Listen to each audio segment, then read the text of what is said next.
திருச்சி மாநகராட்சியில் மந்தகதியில் நடைபெறும் பாதாள சாக்கடை பணிகளால் பொதுமக்கள் கடும் அவதிக்குள்ளாகி வருகின்றனர். 4 ஆண்டுகளில் முடிக்க வேண்டும் என்ற காலக்கெடுவை தாண்டி 6 ஆண்டுகளாக இழுத்துக் கொண்டிருக்கும் பணிகளால் மக்கள் படும் அல்லல் குறித்து நமது செய்தியாளர் இளவரசன் வழங்கும் கள நிலவரங்களை தற்போது கேட்கலாம். வணக்கம் இளவரசன். திருச்சி மாநகராட்சி பகுதிகளில் பாதாள சாக்கடை பணிகள் கடந்த 6 ஆண்டுகளாக நடைபெற்றுக் கொண்டிருக்கின்றன. 4 ஆண்டுகளில் முடிவடைக்கக்கூடிய இந்த பணிகள் இவ்வளவு தாமதம் அடைவதற்கு என்ன காரணம்? இதன் காரணமா மக்கள் படக்கூடிய அவலங்கள் குறித்து கூடுதல் விவரங்களை பதிவு பண்ணுங்க.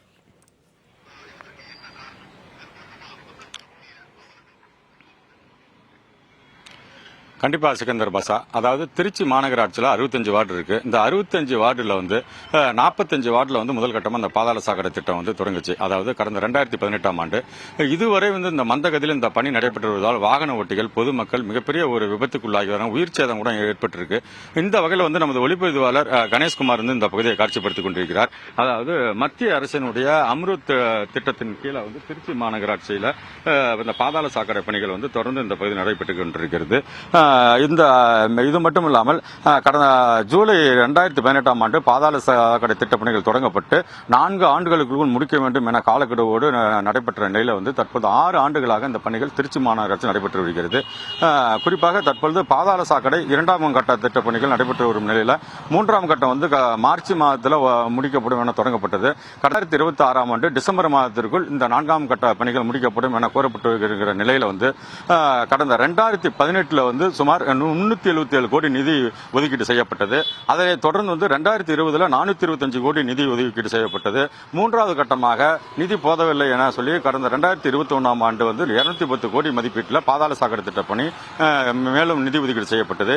இப்படி நிதி ஒதுக்கீடு மட்டும்தான் அதிகப்படியாக செய்து கொண்டு இருக்கும் நிலையில திருச்சி மாநகராட்சியில் எங்கு பார்த்தாலும் இந்த பாதாள சாக்கடை திட்டம் என்பது திருச்சி மாவட்ட மக்களுக்கு ஒரு கனவு திட்டமாக தான் தொடர்ந்து இந்த பகுதியில் இருக்கு.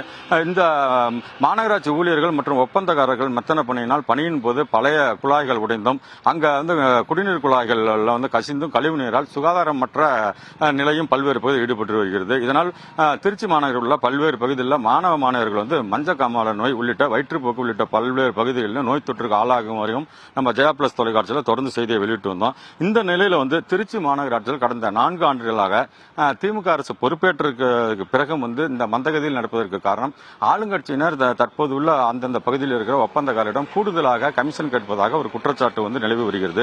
இந்த நிலையில ஒரு நாள் மழை பெய்தாலே போதும் இந்த திருச்சி மாநகராட்சியின் பல்வேறு பகுதிகளிலும் வாகனங்கள் செல்ல முடியாது. ஏனென்றால் எந்த பகுதியில் பள்ளம் மேடு பள்ளம் இருக்கு என்பது தெரியாத நிலையில தொடர்ந்து இந்த பகுதியில் நிறைய பேர் இருக்காங்க. அவங்க கேட்போம். தற்போது விஜயேந்திரன் என்பவர் சமூக ஆர்வலர் நம்முடன் இருந்திருக்கார். ஐயா வணக்கம். நீங்க திருச்சி மாநகராட்சியில் பொன்மலை கோட்டம் ஏர்போர்ட் பகுதியில் இருக்கீங்க. அந்த பகுதியில் உங்க பகுதியில் என்னென்ன பிரச்சனை இருக்கு? இந்த பாதாள சாக்கடை உயிரிழப்பு ஏற்பட்டிருக்கு, அதை பத்தி கொஞ்சம் சொல்லுங்க. வணக்கம், என் பேர் விஜயேந்திரன். பாதாள சாக்கடை திட்டம் என்பது முழுமையான முறையில் செயல்படல. பாதாள சாக்கடை திட்டத்தை முழுமையாக செயல்பட்டதுக்கு அப்புறமேட்டு தான் தார் ரோடுகளே போடணும். ஆனால் இப்போ உள்ள மக்கள் பயன்பாட்டுக்காக ரோடுகளை போட்டுட்டு அதுக்கப்புறமேட்டு பாதாள சாக்கடையை ஃபுல்லாக நோண்டுறதுனால என்ன ஆகுதுன்னாக்கா, வேலையாட்களை கம்மியாக வச்சுக்கிட்டு அதிகமான மக்களுடைய வரிப்பணம் வீணாக போய்கிட்டு இருக்குது. இதனால் பார்த்தீங்கன்னாக்கா மக்கள் பெரும் துன்பத்துக்கும் துயரத்துக்கும் ஆளாகிக்கிட்டு தான் இருக்காங்க. திருச்சி மாநகராட்சி 65 வார்டுக்கு உட்பட்டது இருக்குது. அந்த 65 வார்டுலையும் பார்த்தீங்கன்னா 45 வார்டுக்கு தான் நம்ம ஒதுக்கப்பட்டிருக்குது. ஆனால் இப்போ உள்ள சூழ்நிலைக்கு பார்த்தோம்னாக்கா திருச்சியில் 3 பெரிய நிறுவனம் இந்த டெண்டரை எடுத்திருக்குது. அதுலேயும் பார்த்தோம்னா ஆட்கள் ரொம்ப கம்மியான முறையில் தான் பயன்படுத்திக்கிட்டு இருக்கிறாங்க. இந்த பாதாள சாக்கடை என்பது சரியான முறையில் செயல்படுதான்னு பார்த்தோம்னாக்கா இல்லை. பல இடங்களில் ஆட்சியாளரும் அரசாங்க ஊழியர்கள் இருக்கிற இடத்துல மட்டும்தான் முழுமையான முறையில் செயல்பட்டுக்கிட்டு இருக்காங்க. அப்போ சாதாரண பொதுமக்கள் இருக்கிற இடத்துலலாம் பார்த்தோம்னாக்கா முறையான முறையில் செயல்படாமல் இருக்குது. ஒரு இடத்துல தோண்டிடுறாங்க, இன்னொரு இடத்துக்கு திருப்பி திடீர்னு போயிடுறாங்க.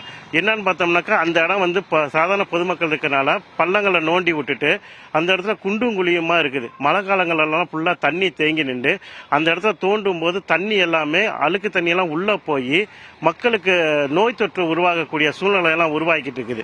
இதனால பார்த்தோம்னாக்கா அரசாங்கத்துக்கு லாபமா இருக்குது. கான்ட்ராக்ட் எடுத்திருக்க இப்ப திருச்சி மாநகராட்சியிலேயே பெரிய 3 நிறுவனம் இதை எடுத்திருக்குது. அதை சரியான முறையில் செயல்படுத்தக்கூடிய சூழ்நிலை இல்லாம நிலையில் இருக்குது. இதனால மக்களுக்கு தான் பெரிய துன்பத்தையும் துயரத்தையும் நடத்திக்கிட்டு இருக்குது. இதனால வந்து மக்கள் வந்து அதிகபட்சமாக பயன்படுத்தக்கூடிய சாலையை வந்து குண்டும் குழியுமா இருக்கனால அவங்களுக்கு பேக் பெயின் அதிகமாகி ஆஸ்பத்திரி செலவுக்கு போகக்கூடிய சூழ்நிலை வந்துகிட்டு இருக்குது. பள்ளிக்கு போகக்கூடிய குழந்தைகளாக இருக்கட்டும், கல்லூரிக்கு போகக்கூடிய மாணவர்களாக இருக்கட்டும், சரியான முறையில் அவங்க ஸ்கூலுக்கும் போக முடியறதில்ல, வேலைக்கு போகக்கூடிய ஆட்களும் சரியான முறையில் போக முடியாத சூழ்நிலை தான் இருக்குது. இப்போ பார்த்தோம்னாக்கா இதில் பாதாள சாக்கடைக்கு திட்டம் ஒதுக்கணும் அப்படின்னாக்கா ஆட்சியாளர்களும் சரியான முறையில் செயல்படணும், அரசாங்கத்தில் இருக்கக்கூடிய சூழ்நிலையும் ஒரு முறையான முறையில் செயல்படணும். அப்படி இருக்கும் பட்சத்தில் இங்கே செயல்படாத சூழ்நிலை இருக்கிறதுனால ஏர்போர்ட் பகுதியெலாம் பார்த்தோம்னாக்கா பல இடங்களில் வந்து 65வது வார்டு கடைசியில் அது இருக்கிறதுனால ஒருவேளை சரியான முறையில் பண்ணுறாங்களா இல்லையான்னு கூட தெரியல. மழை தண்ணீர் வந்து அப்படியே தேங்கி நிற்கிறதுனால எங்கேயுமே ஓட முடியாது, மழைநீர் வடிகால் வாய்க்கால் கூட வைக்க முடியாத சூழ்நிலை இருக்குது. பல இடங்களில் வந்து பள்ளங்களை நோண்டி போட்டுட்டு அப்படியே விட்டுட்டு போயிடுறாங்க. சரியான முறையில் ரோடுகளும் போடுறதில்ல. பள்ளம் பறிச்சிட்டோம்னாக்கா அதுக்கு தகுந்தப்ப சிமெண்ட் சாலையோ ஒரு தார் சாலையோ போட்டுட்டோம்னாக்கா மக்கள் பயன்படுத்துவாங்க. அந்த பயன்படுத்த முடியாதனால தான் இப்போதைக்கு அவங்க வந்து ரொம்ப துன்பத்துக்கு ஆளாகிட்டு இருக்கிறாங்க. ஏர்போர்ட்டில் நீங்க வந்து தொடர்ந்து வந்து உங்களுடைய மனக்குமரல சொல்லிட்டு இருக்கீங்க. திருச்சி மாநகராட்சிக்கு இப்ப இறுதியா வந்து நீங்க அந்த பொன்மலை பகுதியில் இருக்கிற பொதுமக்கள் சார்பாக என்ன கோரிக்கை வைக்கிறீங்க? கூடிய சீக்கிரம் நீங்க எடுத்திருக்கக்கூடிய இந்த டெண்டரை வந்து மக்கள் பயன்பாட்டுக்காக ரோடை போட்டுட்டு இந்த பாதாள சாக்கடையை வந்து முறையான முறையில் செயல்படுத்தணும். நீங்க பண்ணிட்டு இருக்க முறையான செயல்படவாக இல்லை. 65 வார்டுகளுக்கு முறையா வந்து செயல்பட்டோம்னாக்கா இந்த பகுதியில் வந்து பாதாள சாக்கடை வந்து செயல்படுமான்றது 100% இல்லாம தான் இருக்குது. ஏன்னு கேட்டோம்னாக்கா ஒரு இடத்துல ஏத்தமாவும் இறக்கமாவும் இருக்கும். சரியான முறையில் பம்பு வைக்கணும். பம்பு வச்சிருக்கான்னு கேட்டோம்னாக்கா இல்ல. இதெல்லாம் சரியான முறையில் செயல்பட்டுட்டு மக்கள்கிட்ட வந்து வரி பணத்தை வாங்கி அவங்களுக்கு கவர்மெண்ட்டுக்கு வரி ஏற்கணும், மக்களுக்கு பயன்பாட்டுக்கு இருக்கணும் அப்படின்னு தான் சொல்லிக்கிறேன் சார்.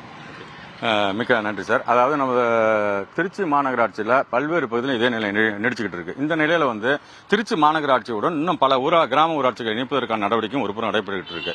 நாம் இப்ப தற்போது இருக்க ஒன்று திருச்சி பீமநகர் பகுதி. பல்வேறு இடங்களில் போக்குவரத்து பாதிப்பு ஏற்பட்டு பல்வேறு இடங்களில் இன்னமும் இன்று காலையில் கூட அந்த நிகழ்ச்சி நடைபெறுகிறது. போக்குவரத்து பாதிப்பு வாகன ஓட்டிகளில் கீழே விழுவதும் அவர்கள் மருத்துவமனைக்கு செல்வதும் இருக்கிறது.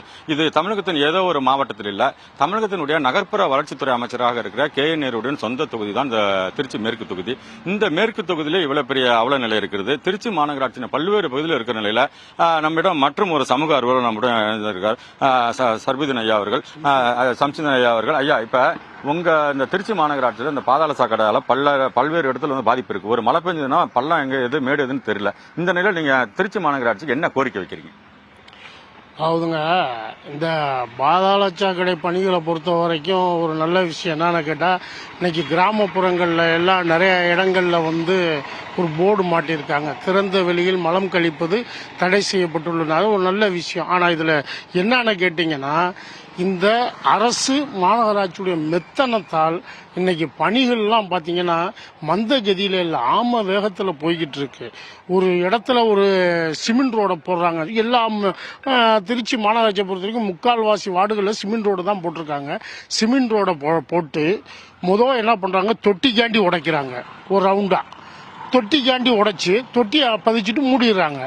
மீண்டும் ஒரு மாசம் சென்று பைப்பு காண்டி தோன்றாங்க. நீளமா தோண்டி பைப்பை மூடியாச்சு. அடுத்தபடியாக வீட்டு கனெக்ஷன் கொடுக்குறேன்னு சொல்லி அதுக்கு ஒரு பைப்பு, சின்னோண்டு பைப்பு போட்டு நோண்டி அதையும் வச்சுட்டாங்க. இன்னைக்கு என்ன ஆகி போச்சுன்னு கேட்டீங்கன்னா, இந்த போடப்பட்ட சிமெண்ட் ரோடுகள்லாம் நோண்டி எல்லாமே அந்த தெரு பூரா சகதி ரோடா இன்னைக்கு மாறிடுச்சு.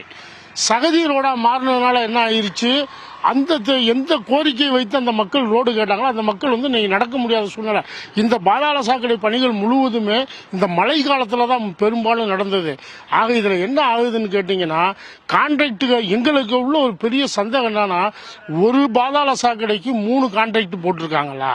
இப்ப தொட்டிக்கு ஒரு தடவை, பைப்புக்கு ஒரு தடவை, வீட்டு கனெக்ஷனுக்கு ஒரு தடவை, மறுபடியும் மூடுறதுக்கு ஒரு தடவைன்னு சொல்லுவோம். ஆனா இது எங்க போய் நிக்கிறதுன்னு நினைச்சா, மக்களுடைய வரி பணம் எப்படியெல்லாம் வீணா போகுதுங்கிற ஒரு கவலை வந்து சமூக ஆர்வலர்களுக்கு எப்பவுமே இருக்கு.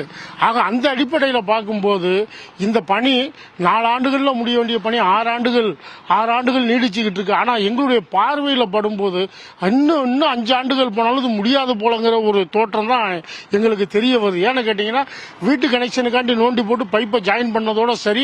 ஆனால் வீட்டு கனெக்ஷன் இன்னும் கொடுத்ததில்லை. வீட்டு கனெக்ஷன் இனிமேல் தனியாக நோண்டுவாங்க. நோண்டும் போது ஆக இந்த போடப்பட்ட பள்ளங்களை மறைப்பதற்காக இனி புது ரோடு போடணும். இல்லாட்டினா அது மேலே ஒரு ரோடை வந்து இவங்க போட்டு ஜல்லியை போட்டு மறைக்கணும். ஜல்லியை போட்டு மறைக்கும் போது ஏதாவது ஒரு கனரக வாகனங்கள் ஒரு காரோ ஏதோ போச்சுன்னா அப்படியே அந்த ரோடு உட்காந்துச்சுன்னா முடிஞ்சு போச்சு. டோட்டல் ரோடுமே க்ளோஸ் ஆகிடும். ஆக இந்த பணி என்பது விரைவில் நடக்கணும். ஆனால் ஒரு நல்ல விஷயங்களுக்காண்டி எடுக்கப்பட்ட பணி. ஆனால் இது இப்போ ரொம்ப மந்தகதியில் போகிறதுனால ஒரு மிகப்பெரிய ஊழலுக்கு வழிவகுக்குங்கிறது தான் எங்களுடைய ஐயா, இப்ப திருச்சி மாநகராட்சி என்பது வந்து மறைந்த மாண்புமிகு அம்மா ஆட்சி காலத்துல ஸ்ரீரங்கத்துல அவங்க சட்டமன்ற உறுப்பினராக இருந்தப்ப திருச்சி மாநகராட்சி இந்தியாவிலேயே தூய்மைக்கான விருது வாங்கின இடம். பல விருதுகள் வந்து அந்த டைம்ல வாங்கியிருக்கு. அப்படி இருக்கிறப்ப இப்ப தூய்மையும் இல்ல, மாநகராட்சியில மந்தகதியா அந்த பணி நடக்குது. இது மட்டும் இல்ல, இதுல நிறைய உயிரிழப்புகள் ஏற்பட்டிருக்கா சொல்றாங்க. நிறைய 100க்கும் மேற்பட்டவர் வந்து பைக்ல போறப்ப கை காலில் முறிவு ஏற்பட்டுலாம் இருக்குங்கிறாங்க. இப்படி தொடர்ந்து இருக்கிறனால நீங்க வந்து மாநகராட்சி நிர்வாகத்துக்கு வந்து கோரிக்கை வைக்கிறது ஒரு புறம் இருந்தாலும், இது தமிழக நகராட்சி வளர்ப்பு துறை அமைச்சர் வந்து கே நேருவோட சொந்த தொகுதி. இப்படியே இருந்தா தமிழகத்தின் மற்ற மாவட்டங்கள் எப்படி இருக்கும்னு நீங்க நினைக்கிறீங்க? பொதுவாகவே இன்னைக்கு நகர்ப்புறங்கள்லையும் சரி கிராமப்புறங்கள்லையும் சரி ஒன்றியம் பஞ்சாயத்து இதெல்லாமே எடுத்துக்கிட்டா நகர்ப்புற அமைச்சர் தான் அதை என்னான்னு சொல்லி பார்க்கணும். இதே நிலைமை வந்து ஐயா கேள்வி கேட்ட மாதிரி தமிழ்நாடு முழுவதும் நீடிச்சிச்சுன்னா மக்களுடைய நம்பிக்கை என்பது சிதறும். மக்களுடைய இந்த கேள்வி கேட்டீங்க, தூய்மையான மாநகராட்சின்னு சொல்லி 2 தடவை பல விருதுகளை வாங்கின மாநகராட்சி. ஆனால் இந்த தடவை வந்து 11வது இடத்துக்கு தள்ளப்பட்டிருக்குன்னு நினைக்கிறேன். என்னுடைய கணிப்பு சேர்ந்தா 11 இடம்னு நினைக்கிறேன்.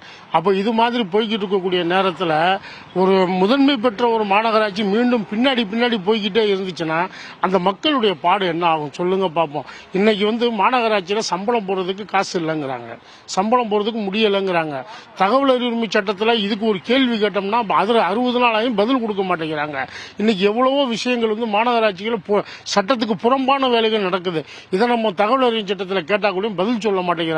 சமூக ஆர்வலர் எங்க மேலதான் பாயிறாங்க. மாநகராட்சி பாயக்கூடிய ஒரு சூழ்நிலை இருக்கு. ஆக இந்த நிலம் மாறணுங்கிறது தான் எங்களுடைய நோக்கம். இங்கே மாறணும். திருச்சி மாநகராட்சி மீண்டும் முதன்மை மாநகராட்சியாக இடம் பிடிக்க வேண்டுங்கிறது இந்த ஊர்ல இருக்கிறதுனால ஒரு அமைச்சருடைய தொகுதியா இருக்கிறதுனால நம்ம அந்த வேண்டுகோள் வைக்கிறோம். இது முதன்மை மாநகராட்சி, இந்தியாவிலே முதன்மை மாநகராட்சியை என்னைக்கு விருது வாங்கினாங்களோ அந்த விருதை மீண்டும் தக்க வைத்துக் கொள்ளக்கூடிய வேலையை நகர்ப்புற மேம்பாட்டுத்துறை அமைச்சர் அதை பார்க்கணுங்கிறது எங்களுடைய ஒரு பேராவலா இருக்கு. இதற்கு விடை கிடைக்குமா என்பது அமைச்சருடைய கையில் தான் இருக்குது. அதையும் பார்த்துக்கோங்க. நன்றி. தொடர்ந்து வந்து சமூக பிரச்சனை பத்தி சொல்றீங்க, மிக்க நன்றி. இந்த சமயத்துல வந்து திருச்சி மாநகராட்சியில பல்வேறு விதம், குறிப்பாக வந்து இப்ப பேபநகர், தில்லை நகர், உறையூர், அதே போல சத்திரம் பேருந்து நிலையம், மத்திய பேருந்து நிலையம் உள்ளிட்ட பல்வேறு பகுதிகளில் இந்த பாதாள சாக்கடை பணிகளால் வந்து வாகன விபத்துகள் மட்டும் இல்லாமல் பல்வேறு பொதுமக்கள் வந்து இட நெருக்கடிக்கு ஆளாகினர். அது மட்டும் இல்லாமல் ஏற்கனவே திருச்சி மாநகராட்சியில் 2 இடங்கள்ல மேம்பாலம் வந்து கட்டிக்கிட்டு இருக்காங்க. மாரிஸ் தியேட்டர் அருகே உள்ள ரயில்வே மேம்பாலம் வந்து கட்டிக்கிட்டு இருக்காங்க. அதே போல வந்து திருச்சி ஜங்ஷன் ரயில் நிலையம் அருகே வந்து ஒரு மேம்பாலம் கட்டிட்டு இருக்காங்க. இதனால வந்து அந்த பகுதியில் போக்குவரத்து தடை செய்யப்பட்டதுனால அந்த பகுதியில் வந்து வாகன ஓட்டிகள் காலை மற்றும் மாலை நேரங்களில் பள்ளி கல்லூரியிலிருந்து வரும் அரசு அலுவலருக்கு செல்பவர்கள் வந்து மிகப்பெரிய ஒரு பாதிப்பு அடைந்திருக்காங்க. தொடர்ந்து திருச்சி மாநகராட்சியில் இந்த மக்கள்கள் கோரினது போல வந்து ஒரு புறம் சாலை பணிகள் நடைபெற்றிருக்கிறது, மறுபுறம் வந்து திரும்பி பாதாள சாக்கடை பணிகளுக்காக அது போடப்பட்ட புதிய சாலைகள் வெட்டி எடுக்கப்படுகிறது. இதனால வந்து மக்களுடைய வரிப்பணம் வந்து வீணாகிறது. இது ஒரு புறம் இருக்கும் நிலையில கடந்த 4 ஆண்டுகளாக இதே போன்ற நிலைமை இருக்கிறனால ஒரு பானை சோற்றுக்கு ஒரு சோறு பதம் என்பது போல இந்த பகுதியில் ஒரு மாநகராட்சியில் வந்து பாதாள சாக்கடை இணைக்கப்பட்டுள்ளதா என்பது குறித்து பார்த்துருக்கு. ஒரு வீட்டிற்கு நம்ம நேரடியாக கள ஆய்வு மேற்கொள்ளும். அங்க வந்து பாதாள சாக்கடை பணிகள் இணைப்பு எப்படி இருக்கு அப்படிங்கறத பத்தி பார்ப்போம். ஐயா வணக்கம். உங்க வீட்டுல வந்து மாநகராட்சியில வந்து பாதாள சாக்கடை இணைச்சிருக்கீங்களா? எப்படி இருக்கு? எங்க அந்த இதெல்லாம் இருக்கு? காமிங்க. இது இப்ப தற்போது வந்து இந்த திருச்சி மாநகராட்சியில வந்து இந்த வீட்டுக்கு வந்து அமைக்கப்பட்டுள்ள பாதாள சாக்கடை இது வந்து சரியாக இன்னும் வந்து பணி முடியலன்னு நினைக்கிறேன். அந்த காட்சியை வந்து நம்ம ஒளிப்பதிவாளர் கணேஷ்குமார் காண்பித்துக் கொண்டிருக்கிறார். சரியான பணி முடிவடையாத நிலையில் அந்த தண்ணீர் வந்து இங்கு தேங்கி நிற்கிறது. ஏன்னா அந்த பாதாள சாக்கடையில வந்து இந்த இணைப்பு கொடுக்கப்பட்டிருந்தாலும் இந்த கழிவுநீர் வந்து வெளியே செல்ல முடியவில்லை. அதனால் வந்து இந்த வீட்டின் உள்ளே தேங்கி இருக்கிறது. இந்த நிலை இந்த வீட்டினுடைய உரிமையாளர் நம்மிடம் இருக்கிறார். அவரிடம் கேட்போம். ஐயா வணக்கம். இது எந்த பகுதி? ஏன் இப்படி வந்து கழிவுநீர் வந்து பாதாள சாக்கடை இணைச்சிட்டீங்க, ஆனா தண்ணி தேங்கினீங்க, அதுக்கு என்ன காரணம்? இது வந்து கண்டோன்மெண்ட் பீமநகர் வந்து யானைக்கட்டி மைதானம் பகுதி. இந்த பகுதியில் வந்து இந்த பாதாள சாக்கடை கனெக்ஷன் வந்து தந்து கிட்டத்தட்ட மோர் தென் 50 இயர்ஸுக்கு மேல ஆகுது. இதுல வந்து இவங்களுடைய பராமரிப்பு சரியில்லை. படிச்ச முட்டாள்களை வச்சு இவங்க வந்து வேலை வாங்கிக்கிட்டு இருக்காங்க. அது வேலை வாங்குறதுனால யாருக்கும் சரியா நம்ம வந்து வேலைகள் வந்து செய்யறதுக்கு சரியான வந்து ஆளுங்க இல்ல. எந்த இடத்துல மேன் ஹோல் இருக்கு, எந்த இடத்துல சிங்க் இருக்குங்கிறத அவங்கனால வந்து சரியா கண்டுபிடிக்க முடியல. இப்போ இது வந்து ஒரு 8 மாசத்துக்கு முன்னாடி வந்து பிளாக்கேஜ் வந்து இந்த ஃப்ளோட்டர் வந்து வர மாதிரி தண்ணி பொங்கி பொங்கி வெளியில வந்தது. அதை வந்து 4 நாள் கழிச்சு வந்து கிளீன் பண்ணிட்டு போனாங்க. இப்போ வந்து திரும்பி வந்து 5 நாளைக்கு முன்னாடி இதை வந்து கிளீன் பண்ணி அந்த பிளாக்கேஜை ரிமூவ் பண்ணாங்க. ஆனா இப்போ திரும்பி 5வது நாள்லயே வந்து இப்போ திரும்பி வந்து தண்ணி நிக்குது. இதுக்கு வந்து டெபாசிட் வாங்குறாங்க, வரி வாங்குறாங்க. அந்த ஒவ்வொரு முறையும் கிளீன் பண்ணும்போது 100 ரூபா ஒரு ஆளுக்கு தரணும், 1100 இருந்து 1200 ரூபா தரணும். இந்த மாதிரி வந்தாங்கன்னாக்க 4 பேர் வந்தாங்கன்னாக்க 4500 ரூபாயில இருந்து 5000 ரூபாய் வந்து நம்ம ஒவ்வொரு வாட்டியும் செய்யறோம். இதை வந்து செஞ்சதுக்கு பிறகு இன்னைக்கு இப்போ இதை வந்து இன்ஃபார்ம் பண்ணி 5 நாள் ஆகுது. இன்னைக்கு வந்து 6வது நாள், இன்னும் வரல. வந்து ஜெய்கிட்டையும் சொல்லியிருக்கு, அந்த மேஸ்திரி கிட்டையும் சொல்லியிருக்கு, எல்லாத்துக்கிட்டையும் சொல்லியிருக்கு. இன்னும் வராங்க, வந்து பாக்குறாங்க. இதே மாதிரி தான் எல்லா இடத்துல வந்து இடுப்பளவுக்கு தண்ணி நிக்குது. இப்போ வந்து பக்கத்துல வந்து ரெசிடென்ஷியல் ஏரியால வந்து லாட்ஜ் வைக்க கூடாது, லாட்ஜ் வச்சுட்டாங்க. இப்போ அங்க லாட்ஜ்ல வந்து தண்ணி வந்து கிட்டத்தட்ட 100-150 பேர் வந்து குளிக்கிறாங்கன்னா அந்த இடத்துல பிளாக்கேஜ் இருக்குன்னா அந்த தண்ணி பூரா அதுல தேங்கி நிக்குது. அந்த தண்ணி பூரா இதுல ரிவர்ஸ்ல ஏறுது. இந்த மாதிரி பல வீடுகள்ல இருந்து எல்லாம் வந்து இதான் வந்து இங்க நடக்குது. இப்போ இதுக்கு பக்கத்துல வந்து இங்க ஒரு ஸ்ட்ரீட் ஒன்னு இருக்கு. அந்த தெருவில் வந்து என்னன்னு கேட்டீங்கன்னா இந்த பக்கம் 10 வீடு, அந்த பக்கம் ஒரு 12 வீடு. அந்த வீட்டுக்கு நடுவில் பாத்தீங்கன்னா கிட்டத்தட்ட 6 மாசமா சிங்க் இப்படியே தான் வந்து ரொம்ப கிடக்குது. வந்து வராங்க, நோண்டாங்க, போறாங்க. ஆனா தண்ணி மட்டும் கிளியர் ஆக மாட்டேங்குது. இப்ப புதுசா போட்ட பாதாள சாக்கடை கனெக்ஷனை வந்து அவங்க என்ன செய்யறாங்கன்னா அந்த பழைய கனெக்ஷன் கூட குறுக்க ஒரு சேனலை தந்து அதை வந்து சேர்த்துடுறாங்க. என்னதான் மாநகராட்சிக்கு ரீதியா கோரிக்கை வந்து மாநகராட்சிக்கு வந்து நான் வைக்கிற கோரிக்கை என்னன்னு கேட்டீங்கன்னா நல்ல ஆளுங்களை வந்து படிச்சவங்களை வச்சு வந்து தரமான வேலையை பார்க்கணுங்கிறது தான். மிக்க நன்றி. நம்ம ஒளிபரப்பு திரும்ப அந்த பகுதியை காட்சிப்படுத்தி, அதாவது திருச்சி மாநகராட்சியில் பல இடங்களில் வந்து பாதாள சாக்கடை பணிகள் நடைபெற்று இருக்கு. ஒரு சில இடங்களில் பாதாள சாக்கடையோட இணைப்பு நடைபெற்று இருக்கு. ஆனா அந்த பாதாள சாக்கடை இணைப்பு வந்து முறையாக இல்லாதனால தான் இப்படி வந்து கழிவுநீர் வந்து தேங்கி இருக்கிறது. இதே போல பல இடங்களில் வந்து அந்த கழிவுநீர் பாதாள சாக்கடையில் முறையாக வந்து போகாதனால தொற்றுநோய் பரவும் அபாயமும் ஏற்பட்டு கொண்டிருக்கு. தொடர்ந்து இந்த பகுதியில் இதே போல மாநகராட்சியில் பல இடங்கள் நம்ம ஏற்கனவே ஜெயா பிளஸ் தொலைக்காட்சியில் வந்து வயிற்றுப்போக்கு, மஞ்சள் காமாலை நோயால் வந்து இந்த தில்லைநகர் அந்த பகுதியில் வந்து 100க்கும் மேற்பட்ட குழந்தைகள் வந்து பாதிக்கப்பட்டிருந்த நம்ம செய்தி ஒளிப்பிருந்தோம். தொடர்ந்து இது போன்ற காரணம் வந்து திருச்சி மாநகராட்சியில் பாதாள சாக்கடை பணி மந்தகதியில் நடைபெற்றுக் கொண்டிருக்கிறது ஒரு புறம். அந்த பணியை வந்து விரைவாக முடிக்க வேண்டியது மறுபுறம். அதே சமயத்தில் இந்த இவ்வளவு 4 ஆண்டுகளாக தேங்கி இருப்பதனால் வந்து மக்களுடைய வரி பணம் வீணாகிறது. ஆகையால் திருச்சி மாநகராட்சி இனிமேலாவது தொடர்ந்து நகர்ப்புற வளர்ச்சித்துறை அமைச்சராக இருக்கும் அவருடைய தொகுதியிலும் இதே போல பல இடங்களில் நம்ம இருக்கிறத பார்த்தோம். அதனால் உடனடியாக மாநகராட்சி நிர்வாகம் வந்து இந்த பாதாள சாக்கடை பணிகளை வந்து எவ்வளவு விரைவாக முடிக்க முடியுமோ அதை முடிக்க வேண்டும் என்பதுதான் திருச்சி மாநகர மக்களின் பாதுகாப்பாக இது கோரிக்கையாக உள்ளது. இல்லை என்றால் வருங்காலங்களில் வந்து வாகன ஓட்டிகள் பல்வேறு நமக்கு தெரிந்தே வந்து கடந்த 4 ஆண்டுகளில் ஒரு 3க்கும் மேற்பட்ட பாதாள சாக்கடை திட்டப்பணிகளால் உயிரிழப்பு ஏற்பட்டு உள்ளது. 100க்கும் மேற்பட்ட வாகன ஓட்டிகள் வந்து கைமுறிவு, கால் முறிவு என மருத்துவமனைக்கு சென்றுள்ளனர். தொடர்ந்து இதே போல இருப்பதால் வாகன ஓட்டிகளும் அச்சத்தில் இருக்காங்க. அதனால் திருச்சி மாநகராட்சியில் இந்த மந்தகதியில் நடைபெறும் இந்த பாதாள சாக்கடை பணி மற்றும் சாலை பணிகளை விரைவில் முடிக்க வேண்டும் என்பதுதான் திருச்சி மக்களின் வந்து கோரிக்கையாக உள்ளது. பாசா.